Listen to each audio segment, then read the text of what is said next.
Hello दोस्तों, स्वागत है आपका हमारे YouTube channel train your brain में। दोस्तों, भारतीय राज्य व्यवस्था एवं शासन का चैप्टर नंबर फर्स्ट हमने पहली वीडियो में कंप्लीट कर लिया था। इस वीडियो में हम चैप्टर नंबर सेकंड इसका कंप्लीट करेंगे। दोस्तों, यदि आपने वो चैप्टर नहीं देखा है तो प्लेलिस्ट में जाके कृपया वो चैप्टर भी देख लीजिएगा। दोस्तों, चैनल को लाइक, सब्सक्राइब एंड शेयर करना भी न भूलें। चलिए स्टार्ट करते हैं हम चैप्टर नंबर सेकंड। जैसा कि हमने लास्ट वीडियो में भी बताया था, पहले हम इस चैप्टर का कंसेप्ट क्लियर करेंगे, उसके बाद हम एमसीक्यू क्वेश्चन सॉल्व करेंगे। देखते हैं। चैप्टर है हमारा संविधान सभा एवं संविधान निर्माण प्रक्रिया। भारतीयों की ओर से संविधान सभा की सर्वप्रथम मांग मई 1934 में रांची में स्वराज पार्टी ने की थी। वर्ष 1934 में ही भारत में संविधान सभा के गठन का विचार एम.एन. रॉय ने दिया। भारतीय राष्ट्रीय कांग्रेस के स्तर पर पहली बार स्वराज पार्टी के बाद पटना में मई 1934 में ही संविधान निर्माण के लिए आधिकारिक रूप से संविधान सभा की मांग की गई, जिसकी पुष्टि कांग्रेस के 1936 के फैजपुर अधिवेशन में की गई। एक निर्वाचित संविधान सभा द्वारा भारत के संविधान का निर्माण करने का प्रस्ताव सर्वप्रथम वर्ष 1942 में क्रिप्स मिशन द्वारा किया गया था। कैबिनेट मिशन योजना 1964 द्वारा भारतीय संविधान सभा का प्रतिनिधित्व निर्वाचन के आधार पर गठन किया गया। कैबिनेट मिशन की रिपोर्ट के अनुसार संविधान सभा निर्वाचित होनी थी और प्रांतों का प्रतिनिधित्व जनसंख्या के आधार पर होना था। इसके तहत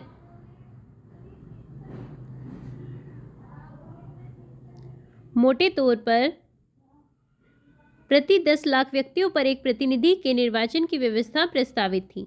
संविधान सभा की कुल सदस्य संख्या 389 निर्धारित थी।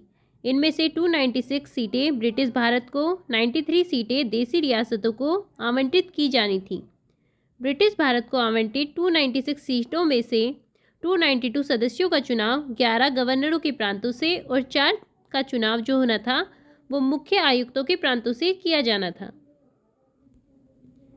देशी रियासतों के प्रतिनिधि का चयन रियासतों के प्रमुखों द्वारा किया जाना था। संविधान सभा के लिए चुनाव जुलाई-अगस्त 1946 में संपन्न हुए। 296 सीटों में से कांग्रेस को 208, मुस्लिम लीग को 73 तथा छोटे समूह एवं स्वतंत्र सदस्यों को 15 सीटें मिली। देशी रियासतों ने प्रारंभ में संविधान सभा में भाग नहीं लिया। 28 अप्रैल 1947 को प्रारंभ संविधान सभा के तृतीय अधिवेशन से इसमें भारतीय देशी रियासतों के प्रतिनिधि क्रमिक रूप से शामिल होने प्रारंभ हुए। संविधान सभा मुख्यतः अप्रत्यक्ष निर्वाचन का परिणाम थी। प्रांतों की विधानसभाओं का उपयोग निर्वाचक मंडल के रूप में किया गया। यह निर्वाचन वयस्क मताधिकार पर आधारित नहीं था। 1935 के अधिनियम के अनुसार मताधिकार कर, शिक्षा एवं संपत्ति के आधार पर सीमित था। 20 नवंबर 1946 को वायसराय ने निर्वाचित प्रतिनिधियों को आमंत्रित किया कि वे 9 दिसंबर 1946 को सभा की पहली बैठक में उपस्थित हों। 9 दिसंबर 1946 को सभा की पहली बैठक में कुल 207 सदस्यों, जिसमें 9 महिलाएं थीं, ने हिस्सा लिया। 9 दिसंबर 1946 को संविधान सभा की प्रथम बैठक की अध्यक्षता अस्थायी अध्यक्ष डॉक्टर सच्चिदानंद सिन्हा ने की। 11 दिसंबर 1946 को संविधान सभा ने डॉक्टर राजेंद्र प्रसाद को निर्विरोध संविधान सभा के स्थायी अध्यक्ष के रूप में निर्वाचित किया। 13 दिसंबर 1946 को जवाहरलाल नेहरू ने संविधान सभा में उद्देश्य प्रस्ताव प्रस्तुत किया, जो कि 22 जनवरी 1947 को संविधान सभा द्वारा पारित किया गया। माउंटबेटन योजना 3 जून 1947 को के तहत हुए विभाजन के परिणाम स्वरूप पाकिस्तान के लिए पृथक संविधान सभा का गठन किया गया। मूल भारतीय संविधान सभा के सदस्यों की कुल संख्या घटाकर 299 रह गई, जिसमें भारतीय प्रांतों के 229 प्रतिनिधि और भारतीय रियासतों के 70 प्रतिनिधि शामिल थे। भारतीय संविधान के निर्माण और उसके अंगीकृत होने तक में संविधान सभा को कुल 2 वर्ष 11 महीने 18 दिन का समय लगा।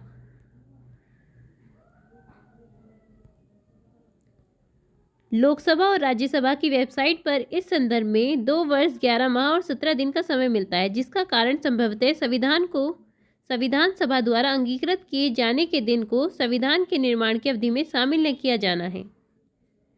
इसके लिए कुल 11 अधिवेशन कुल 165 दिन की अवधि हुए थे, जिसमें से 114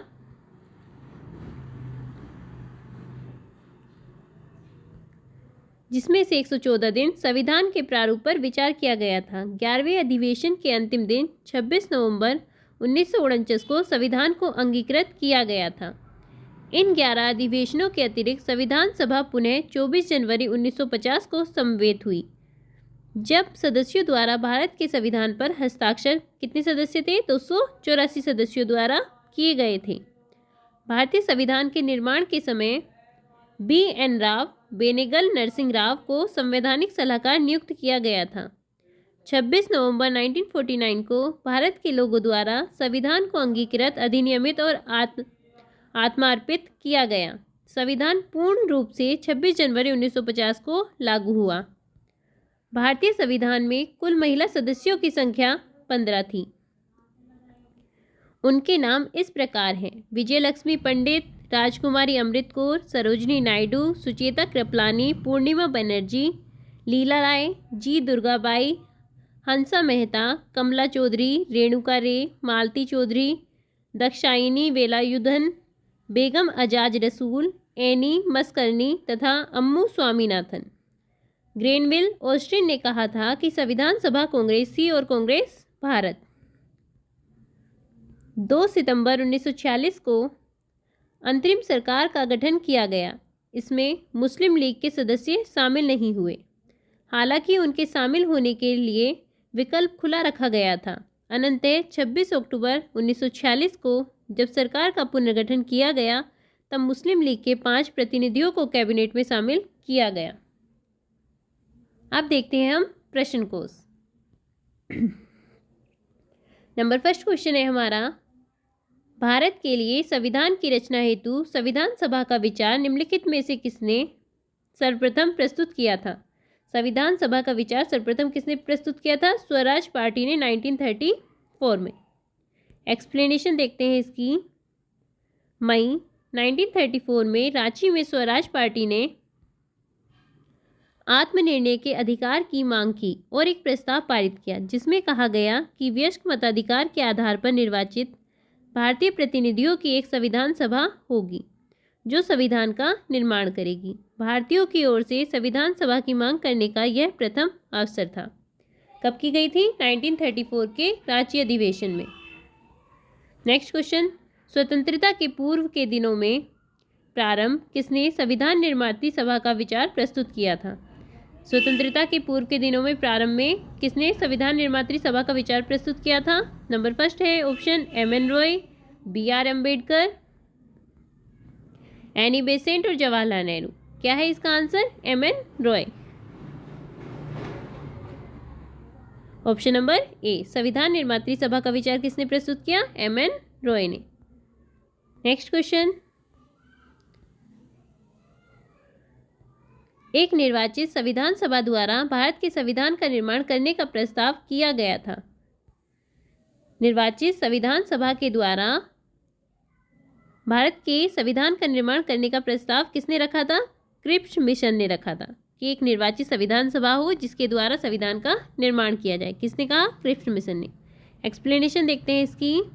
एक निर्वाचित संविधान सभा द्वारा संविधान के निर्माण करने का प्रस्ताव सर्वप्रथम क्रिप्स मिशन 1942 में किया गया था। कब किया गया? द्वितीय विश्व युद्ध समाप्त होने के पश्चात किया गया था ये।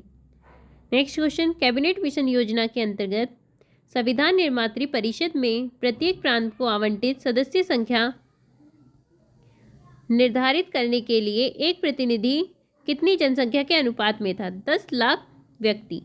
10 लाख व्यक्तियों पर एक व्यक्ति चुना जाना था, एक सदस्य जो है वो चुना जाना था। एक्सप्लेनेशन देखते हैं इसकी। कैबिनेट मिशन वर्ष 1946 में भारत आया था। मिशन ने अपनी रिपोर्ट में संविधान सभा के गठन का एक सूत्र प्रस्तुत किया था, जिसके आधार पर संविधान सभा निर्वाचित होनी थी।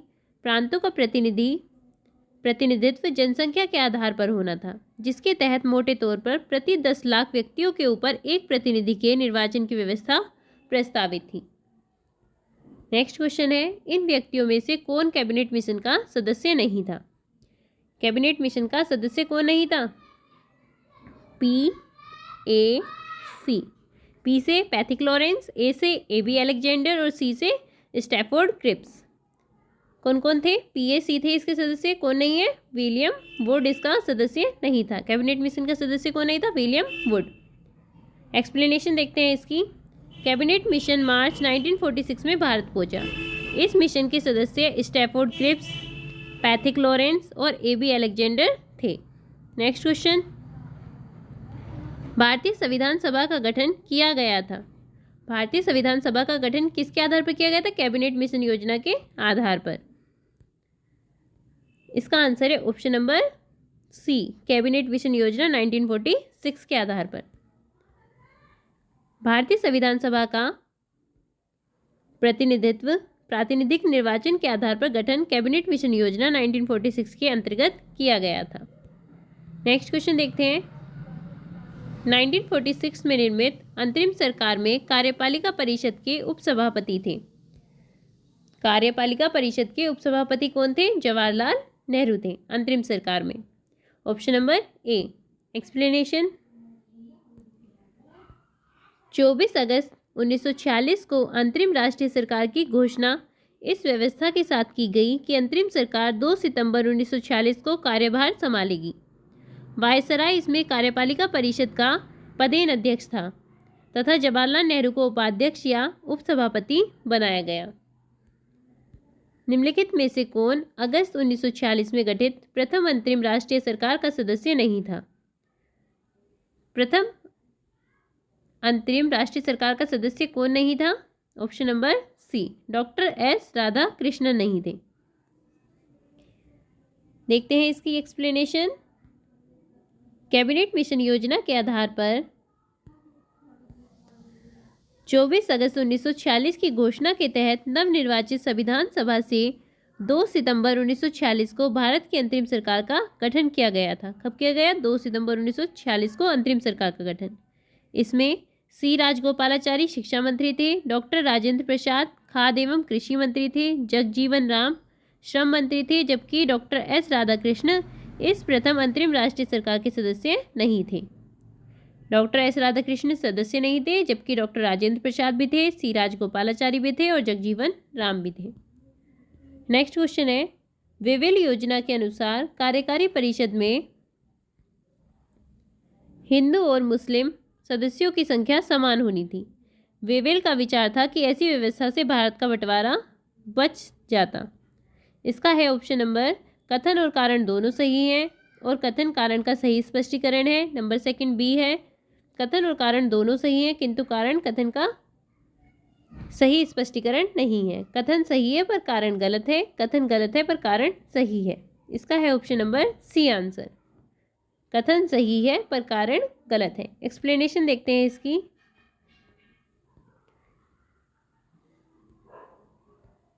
वेवेल योजना के अनुसार कार्यकारी परिषद में हिंदू और मुस्लिम सदस्यों की संख्या समान होनी थी। ये सही है कथन, कारण इसका गलत है। एक्सप्लेनेशन, अक्टूबर 1943 में निम्नलिखितों के स्थान पर आर्कीबोल्ड वेवेल वायसराय तथा गवर्नर जनरल नियुक्त किए गए। वे भारतीय संवैधानिक गतिरोध को दूर करने के उद्देश्य से मई 1945 में लंदन गए। वहां उन्होंने भारतीय प्रशासन के संबंध में ब्रिटिश सरकार से विस्तार से बात की तथा कुछ प्रस्ताव रखे। जून 1945 में उन प्रस्तावों को वेवेल योजना के नाम से जाना जाता है। वेवेल योजना के प्रस्तावों में कार्यकारी परिषद में मुसलमान सदस्यों की संख्या हिंदुओं के बराबर होना। नेक्स्ट, परिषद में वायसराय तथा कमांडर इन चीफ को छोड़कर सभी सदस्यों का भारतीय होना। शीघ्र ही शिमला में एक सम्मेलन का बुलाया जाना तथा युद्ध समाप्ति के पश्चात भारतीयों के द्वारा खुद का संविधान बनाया जाना इत्यादि प्रावधान शामिल थे। विविल योजना का उद्देश्य राजनीतिक गतिरोध दूर करना, भारत को पूर्ण स्वशासन की दिशा में आगे बढ़ाना और सांविधिक गतिरोध दूर करना था। इसका उद्देश्य कहीं से भी हिंदू मुस्लिम एकता को दृढ़ करना नहीं था, जिससे भारत का विभाजन रुक सके। अतः कथन सही है, वह कारण गलत है। नेक्स्ट क्वेश्चन देखते हैं। निम्नलिखित में से कौन से कथन संविधान सभा के विषय में सत्य हैं? वह वयस्क मताधिकार पर आधारित थी, वह प्रत्यक्ष निर्वाचन का परिणाम थी। नंबर सेकंड, वह बहुदलीय निकाय थी। नंबर थर्ड, उसने अनेक समितियों के माध्यम से कार्य किया। इसका आंसर है ऑप्शन नंबर सी, थर्ड व फोर्थ इसका सही है। एक्सप्लेनेशन देखते हैं इसकी। एक तो वह एक बहुदलीय निकाय थी, ये सही है, और दूसरा उसने अनेक समितियों के माध्यम से कार्य किया। संविधान सभा के गठन के लिए राज्यों की विधानसभाओं का उपयोग निर्वाचक मंडल के रूप में किया गया। अतः संविधान सभा अप्रत्यक्ष निर्वाचन का परिणाम थी। प्रत्यक्ष निर्वाचन नहीं हुआ था, बल्कि अप्रत्यक्ष निर्वाचन हुआ था। इसका निर्वाचन वयस्क मताधिकार पर आधारित नहीं था, अवयस्क मताधिकार पर था। संविधान सभा ने अनेक दलों के लोग शामिल थे। इस सभा में अपने कार्यों का संचालन करने के लिए अनेक समितियों का गठन किया था। ना तो ये वयस्क मताधिकार पर आधारित थी और न ही ये प्रत्यक्ष थी, अप्रत्यक्ष इसका निर्वाचन हुआ था। तो इसीलिए हमारा ऑप्शन नंबर इसका सी सही है। नेक्स्ट क्वेश्चन, भारतीय संविधान सभा के संबंध में निम्नलिखित में से कौन से कथन सही हैं? वह वयस्क मताधिकार पर आधारित नहीं थी, ये सही है, अभी हमने ऊपर पढ़ा। ये वह प्रत्यक्ष निर्वाचन का परिणाम थी, ये आपका गलत है। यह बहुदलीय संरचना नहीं थी, ये भी आपका गलत है। यह कई समितियों के माध्यम से कार्यरत थी, यह आपका सही है। ऑप्शन ए और डी देखते हैं। आपका 11 का आंसर है ऑप्शन नंबर ए। निम्नलिखित में से संविधान सभा के बारे में गलत कथन कौन सा है? इसने बड़ी संख्या में समितियों की मदद से काम किया, उनमें से प्रारूप समिति सबसे महत्वपूर्ण थी। सेकंड है ऑप्शन आपका, अल्पसंख्यक समुदाय जैसे ईसाई, एंग्लो इंडियंस और पारसियों को सभी में पर्याप्त प्रतिनिधित्व दिया गया। नंबर थर्ड, इसका निर्वाचन सार्वभौम वयस्क मताधिकार के आधार पर किया गया। नंबर थर्ड, इसकी चुनाव प्रक्रिया 1935 के अधिनियम के 6वीं अनुसूची पर आधारित थी। कर, संपत्ति और शैक्षणिक योग्यता के कारण मताधिकार सीमित था। इसमें पूछा है कौन सा कथन गलत है।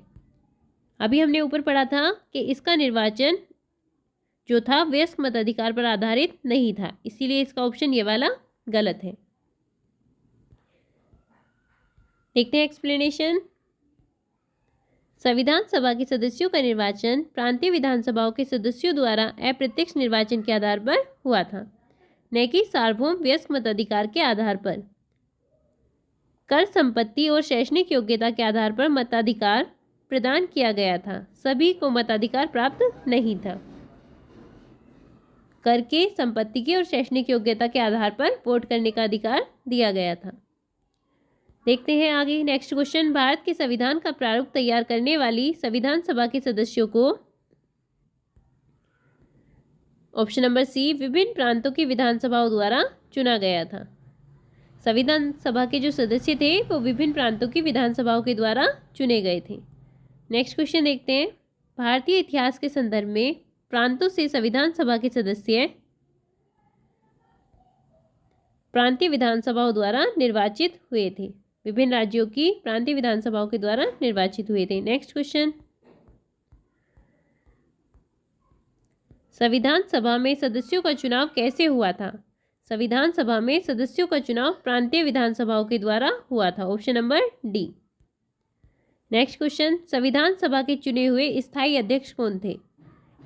स्थायी अध्यक्ष कौन थे? डॉक्टर राजेंद्र प्रसाद। जबकि अस्थायी अध्यक्ष कौन थे? डॉक्टर सच्चिदानंद सिन्हा थे अस्थायी, और डॉक्टर राजेंद्र प्रसाद क्या थे? स्थायी थे। देखते हैं।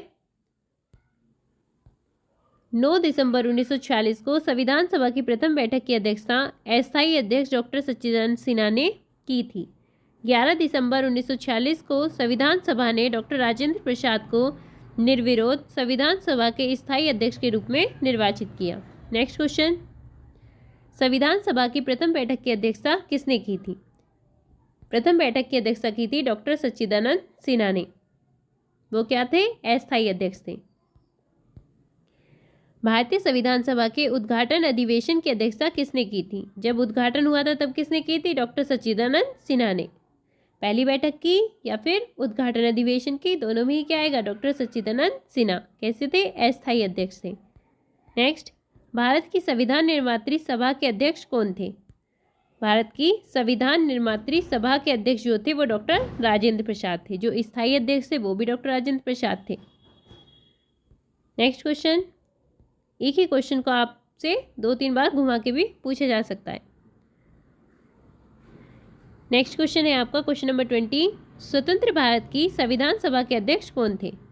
स्वतंत्र भारत की संविधान सभा के अध्यक्ष कौन थे? डॉक्टर राजेंद्र प्रसाद थे। संविधान सभा के प्रथम मनोनीत उपसभापति कौन थे? संविधान सभा के प्रथम मनोनीत उपसभापति कौन थे? Frank Anthony. फ्रैंक एंथोनी जो थे संविधान सभा के प्रथम मनोनीत उपसभापति थे। देखते हैं एक्सप्लेनेशन। संविधान सभा के प्रथम अस्थायी उपसभापति या उपाध्यक्ष फ्रैंक एंथोनी थे, जिन्हें 9 दिसंबर 1946 को अस्थायी सभापति अध्यक्ष सच्चिदानंद सिन्हा द्वारा मनोनीत किया गया था। किसने मनोनीत किया था इन्हें? सच्चिदानंद सिन्हा ने। एच.सी. मुखर्जी संविधान सभा के पहले स्थायी उपाध्यक्ष थे। यहाँ से आपके 2 क्वेश्चन बन सकते हैं। एक तो एच.सी. मुखर्जी जो थे वो स्थायी थे, स्थायी उपाध्यक्ष थे। स्थायी उपाध्यक्ष कौन थे? एच.सी. मुखर्जी। और अस्थायी कौन थे? Frank Anthony. नेक्स्ट क्वेश्चन, भारतीय संविधान सभा की स्थापना की गई थी। भारतीय संविधान सभा की स्थापना कब की गई थी? 9 दिसंबर 1946 को भारतीय संविधान सभा की स्थापना की गई थी। नेक्स्ट, संविधान सभा की प्रथम बैठक कब हुई थी? 9 दिसंबर 1946 को संविधान सभा की प्रथम बैठक हुई थी। नेक्स्ट क्वेश्चन, संविधान सभा का गठन कब हुआ था? संविधान सभा का गठन हुआ था दिसंबर 1946 में। नेक्स्ट क्वेश्चन, भारत की संविधान सभा का प्रथम अधिवेशन कब शुरू हुआ? प्रथम अधिवेशन कब हुआ था? 9 दिसंबर 1946 को।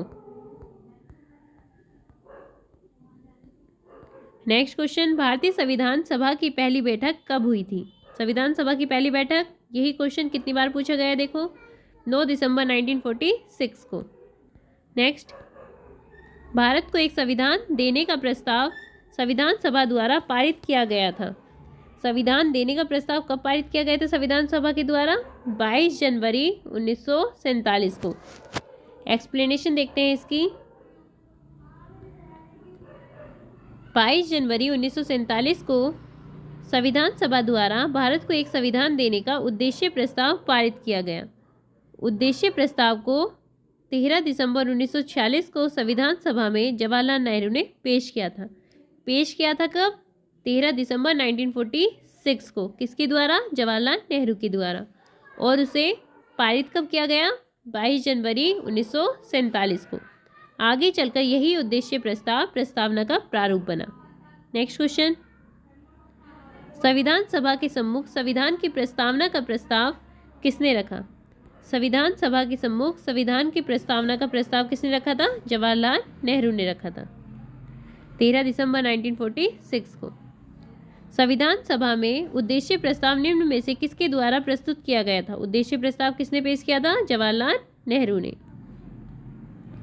नेक्स्ट, भारतीय संविधान के निर्माण से संबंधित निम्नलिखित कथनों में से कौन सही है?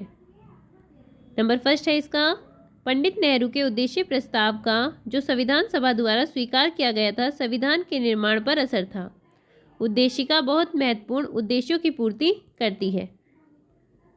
नेक्स्ट है, संविधान को भारत के लोगों ने आदेशित किया है। नेक्स्ट, राज्य के मुखिया को लोग प्रत्यक्ष रूप से निर्वाचित करते हैं। इसका आंसर है ऑप्शन नंबर ए। एक्सप्लेनेशन देखते हैं इसकी।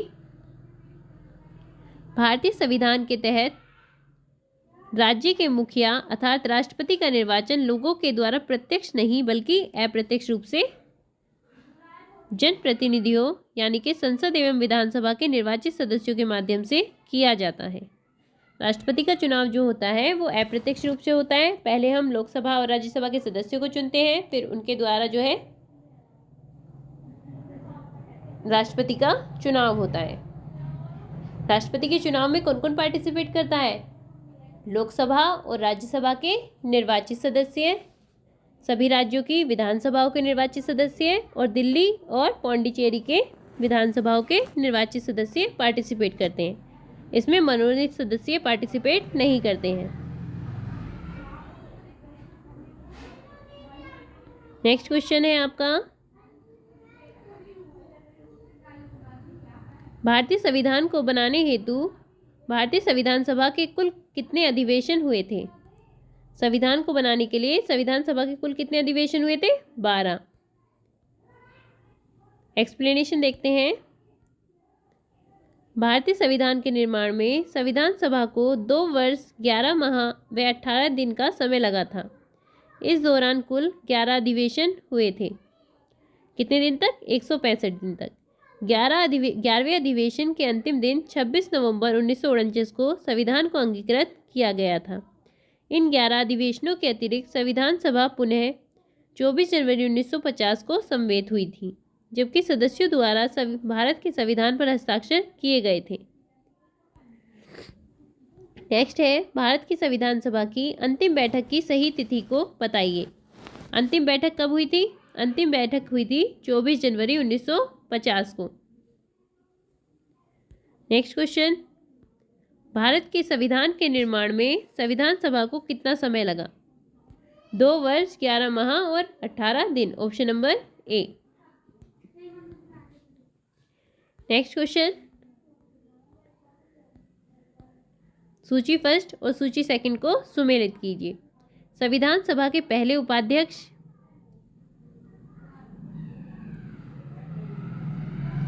नेक्स्ट है, प्रारूप समिति के मूलतः एकमात्र कांग्रेसी सदस्य। नेक्स्ट है, राजस्थान की रियासतों का प्रतिनिधित्व करने वाले संविधान सभा के सदस्य और संघ संविधान समिति के अध्यक्ष। संविधान सभा के पहले उपाध्यक्ष कौन थे? एच.सी. मुखर्जी। इसके हिसाब से हम देखते हैं ऑप्शन नंबर कौन सा होगा हमारा? Option number B.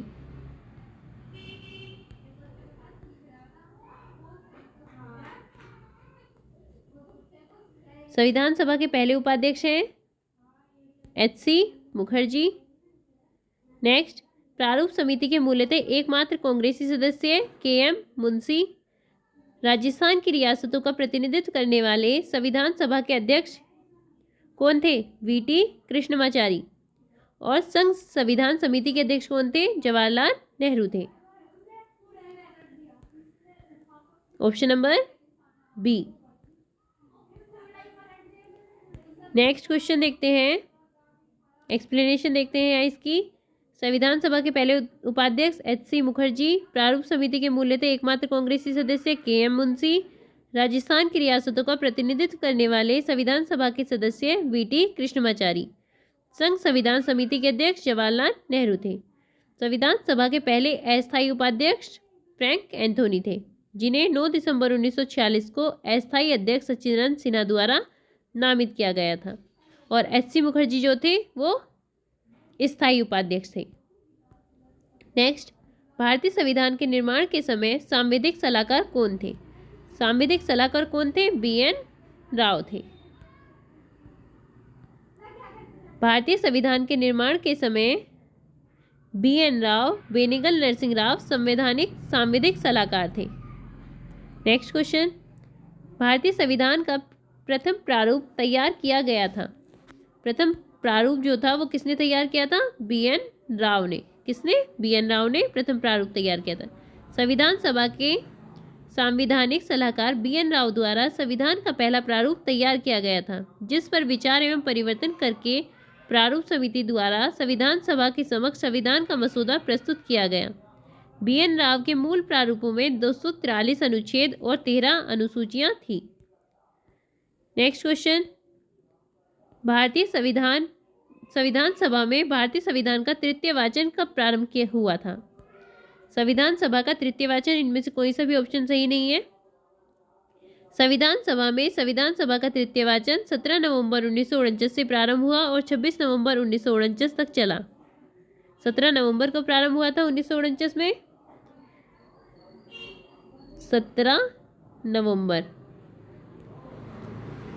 Next question, Bharat का संविधान पूर्ण रूप से तैयार हुआ। पूर्ण रूप से संविधान कब तैयार हुआ? 26 नवंबर 1949 को संविधान जो है वो पूर्ण रूप से तैयार हो गया था। एक्सप्लेनेशन देखते हैं। भारतीय संविधान की उद्देशिका में उल्लेखित किया गया है कि 26 नवंबर 1949 को भारत के लोगों ने संविधान को अंगीकृत, अधिनियमित और आत्मार्पित किया। ये तीनों वर्ड जहाँ भी आएंगे, अंगीकृत, अधिनियमित और आत्मार्पित, उसके लिए आंसर क्या होगा? 26 नवंबर 1949। संविधान को आत्मार्पित कब किया गया है? 26 नवंबर 1949। अंगीकृत कब किया गया है? 26 नवंबर 1949। और अधिनियमित कब किया गया? 26 नवंबर 1949 को। लागू जब किया गया?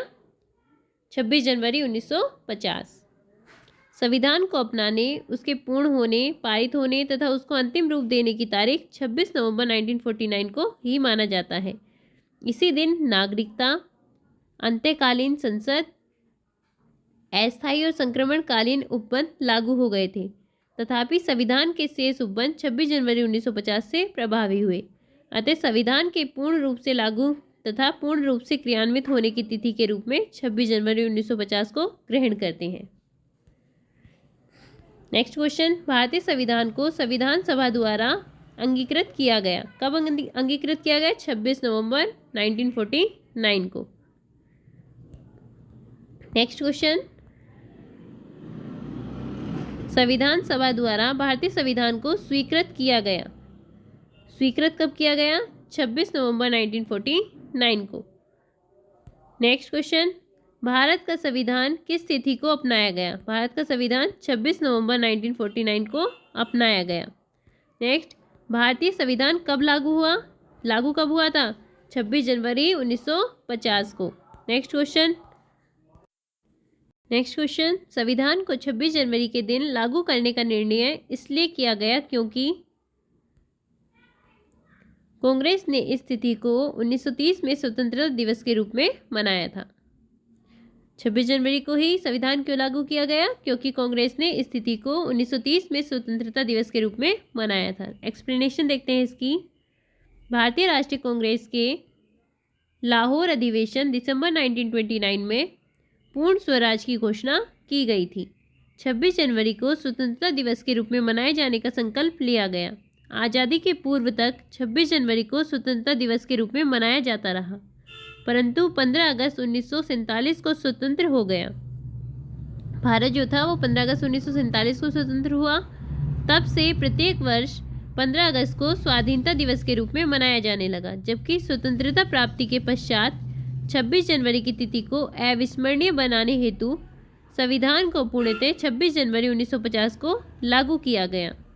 तब से प्रत्येक वर्ष 26 जनवरी को गणतंत्र दिवस के रूप में मनाया जाने लगा।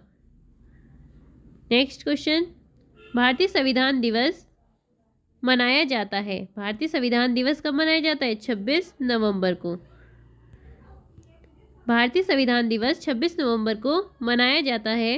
भारतीय संविधान 26 नवंबर 1949 को बनकर तैयार और संविधान सभा द्वारा अंगीकृत हुआ और इसके कुछ प्रावधान इसी दिन लागू किए गए थे, जिसके फलस्वरूप इस दिन को संविधान दिवस के रूप में मनाया जाता है। जबकि भारतीय संविधान 26 जनवरी 1950 को पूर्ण रूप से लागू किया गया और 26 जनवरी को गणतंत्र दिवस के रूप में मनाया जाता है। नेक्स्ट क्वेश्चन, भारतीय संविधान को अपनाया गया था संविधान सभा के द्वारा। किसके द्वारा? संविधान सभा द्वारा भारतीय संविधान को अपनाया गया था 26 नवंबर 1949 को। नेक्स्ट, भारतीय संविधान को 26 नवंबर 1949 को किसके द्वारा अधिनियमित किया गया था? किसके द्वारा किया गया था? संविधान सभा के द्वारा। नेक्स्ट क्वेश्चन, भारत का संविधान अंगीकृत और अधिनियमित हुआ था। अंगीकृत कब हुआ था? 26 नवंबर 1949 को। Option number C. Next question, B.R. Ambedkar का संविधान सभा में निर्वाचन हुआ था? B.R. अम्बेडकर जो थे वो कहाँ से चुने गए थे?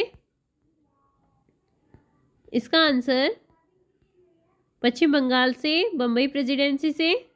इसका आंसर है option number B, Bombay presidency से अंबेडकर जी जो थे वो चुने गए थे। Option number B.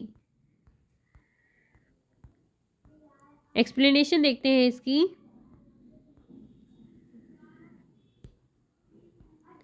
वर्ष 1946 में संपन्न संविधान सभा के प्रारंभिक चुनाव में डॉक्टर B.R. अम्बेडकर अविभाजित भारत के बंगाल प्रांत के पूर्वी भाग से निर्वाचित हुए थे।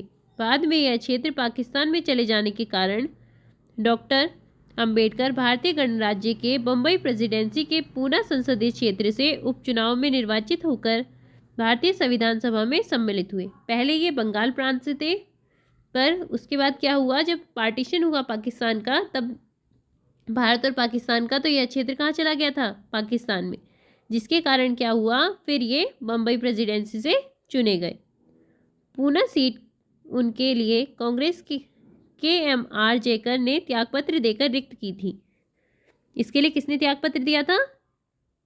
MR जयकर ने, KMR जयकर ने, कांग्रेस के MR जयकर ने इसके लिए त्यागपत्र दिया था और उनके लिए सीट खाली की थी। यद्यपि विकल्प ए में पश्चिम बंगाल है, फिर भी यह अभिष्ट विकल्प नहीं हो सकता, क्योंकि डॉक्टर अम्बेडकर पूर्वी बंगाल से प्रथमतः निर्वाचित हुए थे। अंततः उन्होंने बम्बई प्रेसिडेंसी से निर्वाचित सदस्य के रूप में संविधान सभा में कार्य किया था। अतः स्पष्ट रूप से ऑप्शन नंबर इसका बी सही होगा। कहाँ से? बम्बई से। डॉक्टर भीमराव अंबेडकर का जन्म और मृत्यु कब हुई?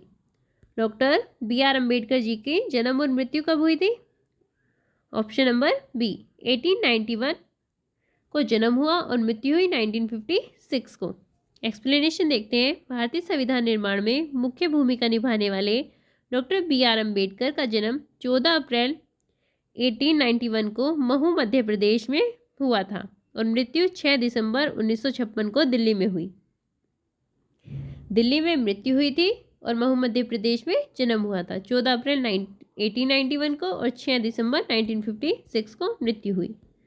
नेक्स्ट क्वेश्चन, निम्नलिखित कथनों पर विचार कीजिए। तृतीय गोलमेज सम्मेलन के विचार विमर्श की परिणति भारत सरकार अधिनियम 1935 के पारित होने के रूप में हुई। नेक्स्ट, भारत सरकार अधिनियम 1935 ने ब्रिटिश भारत के सूबों और भारतीय रियासतों के एक संघ पर आधारित ऑल इंडिया फेडरेशन के गठन का उपबंध किया। ऑप्शन नंबर सी इसका सही है, पहला और दूसरा दोनों सही है।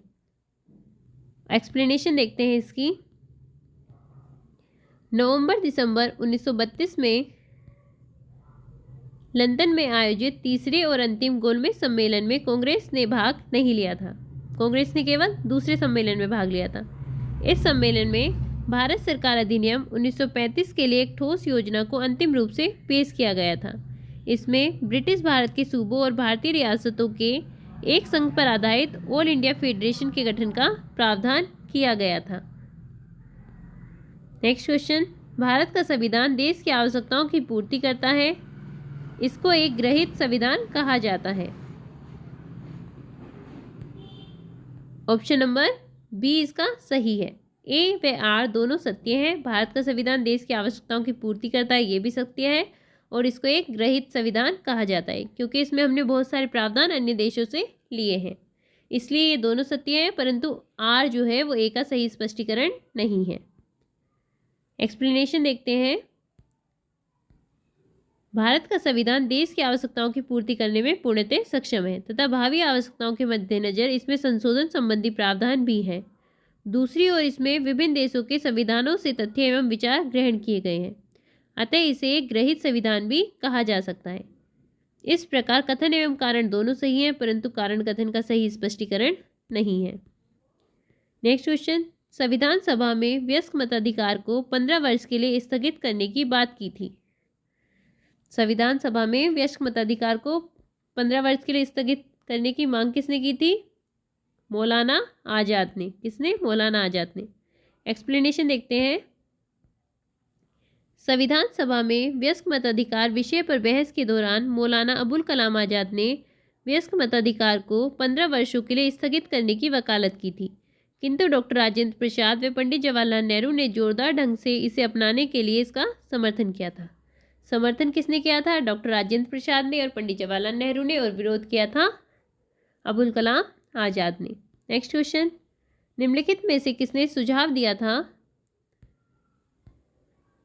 कि भारत की स्वतंत्रता के बाद भारतीय राष्ट्रीय कांग्रेस को एक राजनीतिक दल के रूप में भंग कर दिया जाना चाहिए? महात्मा गांधी ने कांग्रेस को भंग करने का सुझाव दिया था।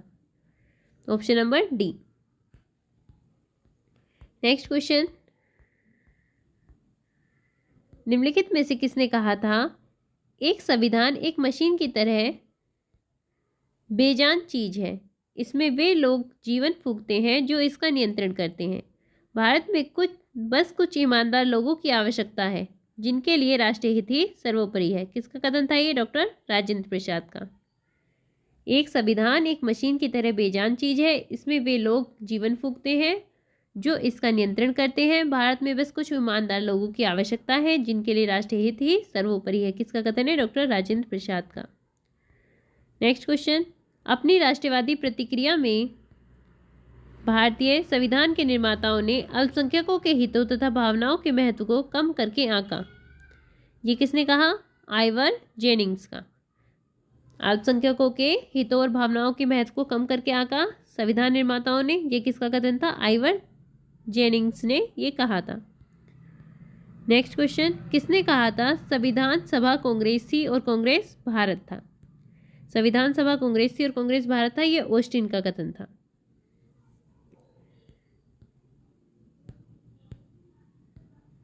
संविधान सभा कांग्रेस थी और कांग्रेस भारत था, ये वक्तव्य पद्मश्री पुरस्कार प्राप्त इतिहासकार ग्रेनविल ऑस्टिन का था।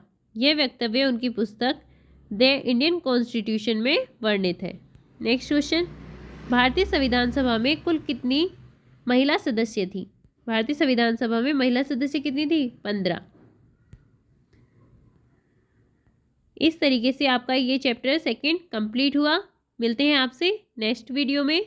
दोस्तों please like, share and subscribe कीजिए और बेल आइकन पर क्लिक कीजिए जिससे आपको सभी वीडियोस के नोटिफिकेशन मिलते रहें।